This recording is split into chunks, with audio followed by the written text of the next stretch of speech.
Tamil தெளிவில் YouTube channel நேயர்களுக்கு அன்பு வணக்கங்கள். நேற்று சந்திர கிரகணம் நடைபெற்றது. அது மட்டும் இல்லை, தமிழக அரசியலில் ஒரு பெரிய மாற்றத்தையும் தமிழக காவல்துறை சில அட்டூழியங்களையும் நேற்று நம்மளால் பார்க்க முடிஞ்சது. ஏர்போர்ட் மூர்த்தி தாக்கப்பட்டார் காவல் நிலையத்திற்கு முன்பாக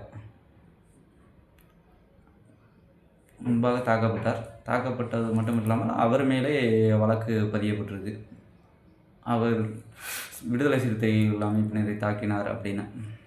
இது என்னத்தை காட்டுதுன்னா, நம்ம இது ஒரு காட்சி பொருளாக எடுத்துக்கிட்டாலும் தமிழக அரசியலில் இருக்கக்கூடிய தமிழக மக்கள் எந்த மாதிரி ஒரு சட்ட ஒழுங்கு பிரச்சனைகளை நம்ம சந்திக்கிறோம் அப்படிங்கிறத இது சுட்டி காட்டுது.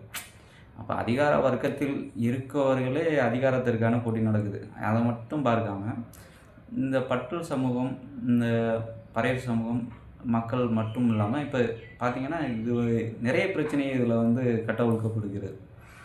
எப்படின்னா, ஆம்ஸ்டாங் கொலை வழக்கு பார்த்திங்கன்னா ஒரு திட்டமிட்ட படுகொலையாக இருந்தது.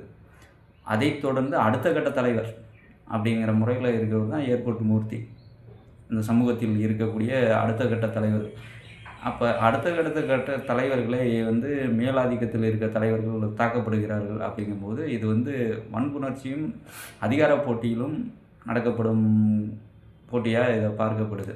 இதுக்கு காவல்துறையும் உடந்தையாக இருக்கிறதா அப்படிங்கிறது நமக்கு ஒரு சந்தேகத்தை ஏற்படுத்துகிறது. நேற்று காவல்துறை முன்னே அங்கே பார்த்திங்கன்னா அவர் தாக்கப்படும் போது காவல்துறை இருக்கிறது. காவல்துறை ஒரு அநீதி நடக்கும்போது அதை தடுப்பது தான் மோதல்களை அந்த இடத்துல பேசி சமரசம் பண்ண வேண்டியது தான் காவல்துறையோட வேலை. ஆனால் அந்த காவல்துறை அதை சரியாக செய்யவில்லை. அதுக்கப்புறம் பார்த்திங்கன்னா அது வழக்கு பதியும் போது மட்டும் ஒரு தாரபட்சமாக, இப்போ ஏர்போர்ட் மூர்த்தி அந்த இடத்துல இருக்கும்போது அவர் தனிப்பட்ட நபராக இருக்கிறார். அவரோட டிரைவரோ யாரோ ஒருத்தர் 2 பேர் தான் இருந்திருக்காங்க. தாக்கப்படும் போது 4-5 பேர் தாக்குறாங்க. அப்படிங்கும்போது இதை பார்க்கும்போது நமக்கு என்ன தெரியுதுன்னா, சட்ட ஒழுங்கு சீர்கேடாக தான் இருக்குது. அதிகார வர்க்கத்துக்கு தகுந்த மாதிரி தான் செய்யுது. நம்மளை மாதிரி சாதாரண மக்களுக்கு சட்ட ஒழுங்கு எப்படி இருக்கும் அப்படிங்கிறத இன்னும் இப்போ அஜய்குமார் கொலை வழக்கை எடுத்துக்கிறதுங்க எல்லாம் பார்த்திங்கன்னா சட்ட ஒழுங்கு அப்போ இருக்கக்கூடிய ஏர்போர்ட் மூர்த்திங்கிறவர் ஒரு கட்சியின் தலைமையில் இருக்கவர்.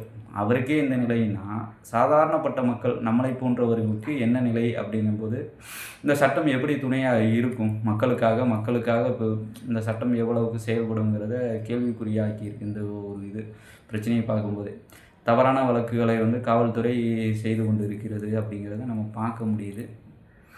இது எவ்வளோ காலத்துக்கு அப்படிங்கிறதை பார்ப்போம்.